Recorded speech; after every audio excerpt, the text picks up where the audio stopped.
বিশ্বকবি রবীন্দ্রনাথ ঠাকুরের মানব পুত্র।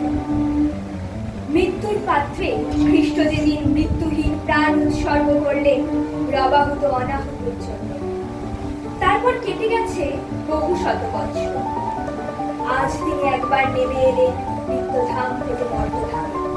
চেয়ে দেখলেন সেকালেও মানুষ ক্ষত বিক্ষত হতো যে সমস্ত পাপের মারে, যে উদ্ধত শেল ও শল্য, যে চতুর ছোড়া ও ছুরি, যে ক্রূর কুটিল তলোয়ারের আঘাতে বিদ্যুৎ বেগে আজ তাদের ফলায় শান দেওয়া হচ্ছে।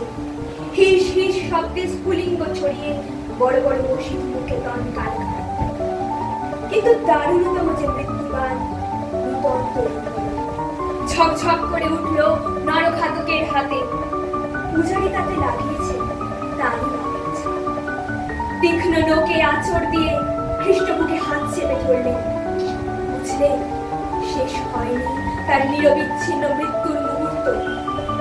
নূতন সুর তৈরি হচ্ছে বিজ্ঞানশালায়, বিচ্ছে তার গ্রন্থিতে গ্রন্থিতে। সেদিন তাকে মেরেছিল যারা ধর্মমন্দিরের ছায়ায় দাঁড়িয়ে, তারাই আজ নূতন জন্ম দিল তলে তলে। তারাই আজ ধর্মমন্দিরের বেদির সামনে থেকে পূজা মন্ত্রের সুরে ডাকছে ঘাতক সৈন্যকে, বলছে মারো মারো।